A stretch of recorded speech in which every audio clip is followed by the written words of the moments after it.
the Everdark bosses. This is my Everdark boss difficulty ranking. Alright, so the Everdarks were super fun. I thought all of them were pretty cool. Some of them were but I had fun with all of them in their own way. So firstly, I'd like to say the hardest ones were also the most challenging and fun for me, which were Everdark Gladius and Everdark Libra. Everdark Libra was the first one where I was like, ooh, sheesh. You know, we tried triples, we tried doubles. Then I tried solo and I was like, yo, I want to see if I can get this. So I tried a couple of times, I got it. And oddly enough, I wasn't using Noclateo at this point. You know, I still didn't know about the treasure. So I beat it with, I think, I might have found a lucky Wending Grace drop. I don't know if it was for that one or a different one. But either way, Everdark Libra and Everdark Gladius or Tricephalus are wild. So the dogs, man, when they're together, it ain't that bad. But when the dogs are on you with the triple dog assault, you know, coming at you, it can get crazy. The whip can save you, but trust, it can get crazy, and it's tough. Like, you know, you gotta be on point, which is where the fun is at for me. You know, being on point, being careful, dodging, and just playing to the best of your ability. I love it. And again, this difficulty ranking is all based on solo play. So first is Everdark Gladius and Everdark Libra.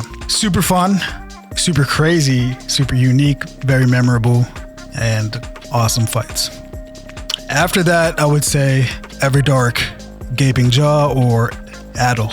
Honestly, it's not that crazy, but I found like the chaotic way that Addle would flail around and like the electricity and stuff and the camera shaking around and stuff, that can get chaotic, but very fun.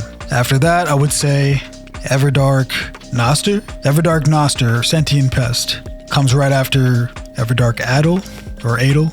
I found the Sentient Pest, the Everdark version, to be solid. It's a solid fight. Requires focus. You know, I targeted the scorpion. I believe it's a scorpion.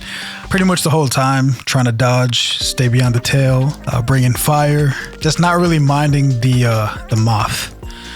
And then when the third phase comes, just still, you know, hammering at the scorpion, and then the red moth that possesses, I would just hit it kind of with the bell, the withering bell, I think. And then I would use just regular attacking the scorpion to get it down. It's super solid. But it did take a little powering through, but solid fight, had a great time. After that, the last three in a row are about the same difficulty. I would say the coolest one out of them for me was Everdark Darkdrift Knight or Fulgore. Everdark Darkdrift, it's just more cool. I know the general consensus is that it's actually easier than the non-Everdark, which I would say so. It's a lot less chaotic. It's more of a showdown. It's like there's not like pools of, you know, light pools erupting and stuff. So yeah, it's cool. You know, he goes full Sagittarius on you, but yeah, I thought it was the coolest. It ain't the hardest, but it's definitely cool. After him, I would say Everdark Agar or Maris. Honestly, I used to kind of be like, I don't like it, but the ambiance of the fight kind of grows on you. At least it did for me. The only thing is that using the Storm Ruler can get a little played out, I think. You know, from Demon Souls, I thought Yorm was fire. Like, I loved that fight. But I think seeing it too many times, I think Rykard had it too. Seeing it too many times can be like, you know. But I kind of like it. It's not bad. It's all right. Wasn't my favorite one, but it might be my least favorite. But it's all right. It's more of a gimmicky thing. It can get annoying, but with the Withering Bell, spacing stuff out, enjoying the environment, Everdark Maris is not bad. It's chill. It's chill. Use that Storm Ruler. And then lastly, you know, I wouldn't put it last. I would say maybe Maris is last, but is Everdark Caligo. I just had such an easy time with it. Honestly, like, I think Wylder does a really good job with the whip. You can get past a lot of the attacks, like a lot of the tail attacks that she does, the frost stuff that she builds up. You could just whip out of there. You can whip into her to get your Wylder fire skill with the greatsword. You play well, you get a couple ultimates in, and the fight's pretty chill. Yeah, I would say Maris and Caligo, Everdarks. Those last two were probably like my least enjoyed ones, but I did enjoy all of them to a degree. Just to reiterate, Gladius Man or Tricephalos, definitely I would say even more than Libra, just because the triple dog assault is just wild. It demands you be on point. The Libra one definitely does too. You got to be on your toes. If you get the archer NPCs, you got to make sure you're taking one out. If he incites a riot, you might have some time to just be like, okay, they're going to fight each other, but still you got to be like, okay, but at any time, the rain of arrows might come at me.